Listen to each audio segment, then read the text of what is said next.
आज जी आपली कार्यकर्त्याची बैठक होती तर त्या बैठकीमध्ये काय कार्यकर्त्याची भावना होती? निवडणूक लढवायची आहे चांगल्या पद्धतीनं, जशी नगरपंचायतची झाली त्याच पद्धतीची आता पंचायत समिती, जिल्हा परिषद भारतीय जनता पार्टीच्या माध्यमातून लढवायची हा निर्णय झाला आहे.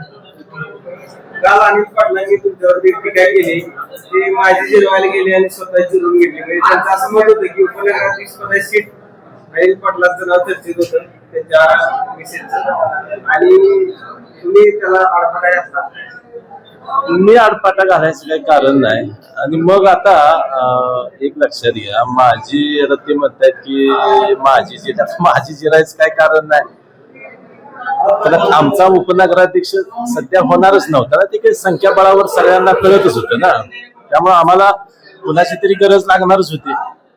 आणि आम्ही खरं म्हणलं तर त्यांनाही विचारलं होतं आणि आनंदराव बापूंची आमची चर्चा झाली होती. परंतु अनिल पाटलांनी काय केलं, आमच्याशी चर्चा केली, परत आणखीन बाकीच्यांशी चर्चा करत राहिले. परंतु आनंदराव बापू मात्र पहिल्याच चर्चेत आम्हाला सकारात्मक त्यांनी प्रतिसाद दिला. त्यामुळे आम्ही आपलं म्हणलं बाबा ठीक आहे, मग एका विचारानं जायची त्यांची तयारी असेल तर मग कशाला जास्त हे करत बसायचं, आणि त्यांचा पर्याय निवडला बस, याच्यापेक्षा काय नाही. आणि माझ्यावर टीका टिप्पणीचं म्हणलं तर तुम्हाला माहिती आहे आटपाडी तालुक्यात माझ्यावर टीका टिप्पणी नेहमी सारखी चालूच असते, कोणतरी फक्त माणसं बदलतात प्रत्येक वेळी. त्याला काय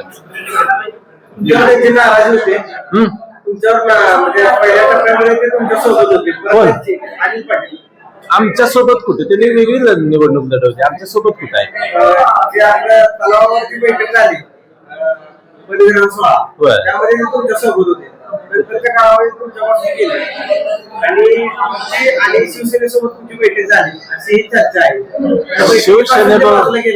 शिवसेनेवर माझी नाही बैठक, नाही काही चर्चा त्यांची व्हायची नाही. त्यांच्या बरोबर आमची चर्चा निवडणुकी अगोदर झाली, नंतर काय व्हायचं चर्चा, काय विषय येत नव्हता.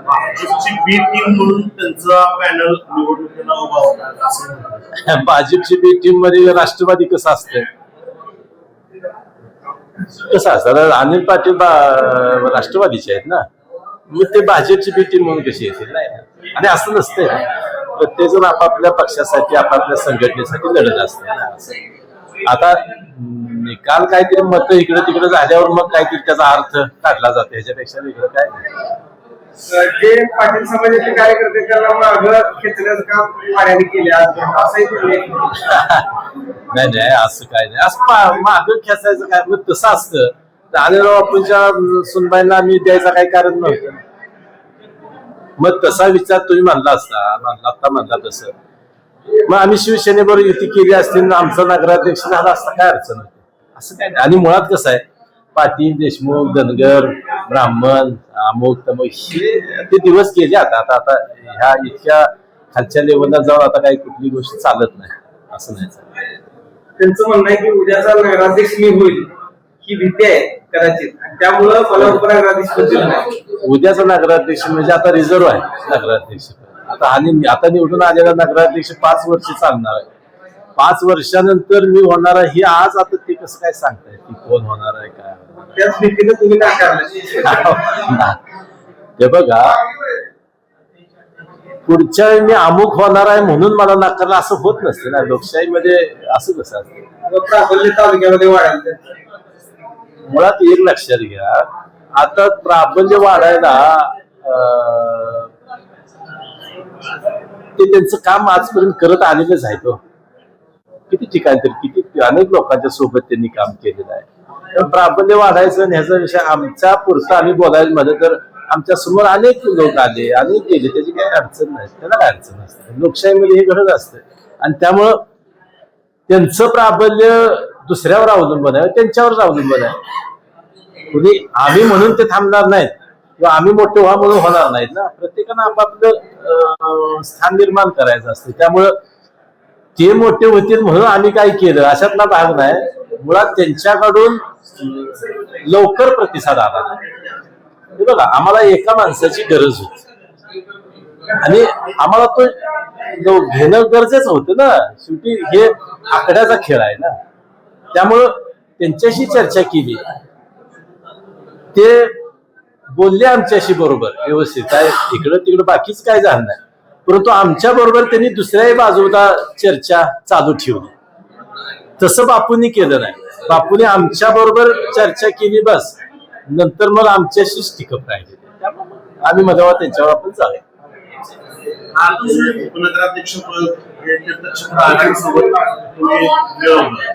काल भारतात त्यांच्या गटाची बैठक झालेली आहे. त्यांनीही संपूर्ण जिल्हा परिषद आणि पंचायत समिती गट हे सगळं लढवण्याचा निर्धार केलेला आहे.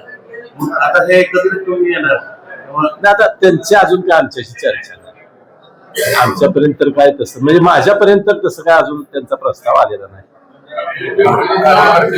कार्यकर्त्यांचं मत आहे, कुठल्या कार्यकर्ते त्यांच्या कार्यकर्त्यांचं काय की भाजपने आपल्याला सन्मान दिलेला आहे. अच्छा. तर आपण भाजपनं जर आपल्याला सन्मान दिला तर आपण भाजप बरोबर राहूया असं त्यांचं मत आहे.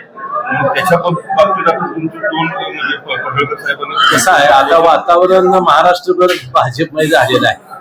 त्यामुळे प्रत्येकाला आता भाजप बरोबर यायची इच्छा आहे आणि चांगली गोष्ट आहे त्याच्यामध्ये. आणि आम्हालाही काही अडचण असायचं काही कारण नाही. आम्ही शेवटी काय वाटतं ते झालं तर पक्ष मोठा करण्यासाठीच आमचा प्रयत्न असणार आहे. म्हणजे व्यक्तिगत माझ्या पुरतं बोलायचं झालं तर अमरसिंह देशमुख म्हणून आम्हाला जेवढी माणसं एकत्र करता येते सगळीच तालुक्यातली सगळीच म्हणली बाबा आम्ही भारतीय जनता पार्टी सोबत येणार आहे तर मग 100% त्यांना सोबत घेऊन आम्ही जाऊ. त्याच्यामध्ये काय अडचण येणार. आज कार्यकर्त्यांमध्ये उत्साह दिसून आला. कसा प्रतिसाद मिळतोय कार्यकर्त्यांना? चांगला प्रतिसाद आहे. एक तर नगरपंचायतला यश आम्हाला मिळालंय. दुसरी गोष्ट काल महाराष्ट्रभर जे महापालिकांच्या निवडणुका झाल्या त्याच्यामध्ये भारतीय जनता पार्टीला चांगलं यश मिळालेलं आहे.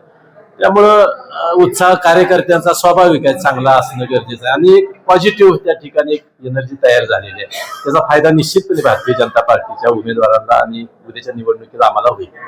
आता किती जिल्हा परिषद गटावर दावा करणार? आता आम्ही बसून चर्चा करून आम्ही करणार. आता कसं आहे, दावा वगैरे असं काय नाही, आम्ही एकत्र करणार.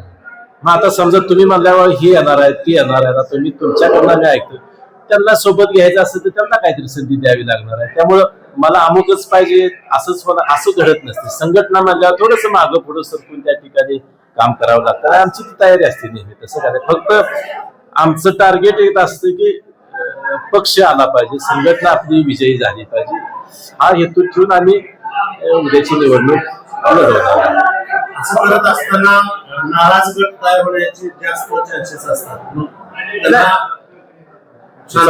तुमचा मुद्दा बरोबर आहे, तसं काय होणार नाही. आम्ही लोकांची कार्यकर्त्यांची समजूत काढू.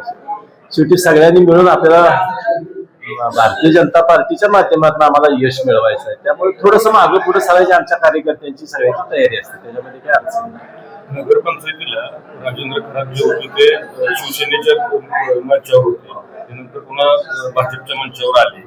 परंतु त्यांना एक आशा होती की एखादा सुकृत नगरसेवक तरी आम्हाला द्यावा, परंतु तो न मिळाल्यामुळे त्यांनी नाराजी व्यक्त केली. सगळ्यांचं समाधान होऊ आता ह्या शकत जिल्हा परिषदेमध्ये तर त्यांना काही नाही. स्थान मिळू ते मी नाही सांगू शकत. त्यांनी पक्षाला त्यांच्या पक्षानं वरिष्ठांशी बोललं पाहिजे आणि मग तो निर्णय काय माझ्याकडे नाही. चालेल.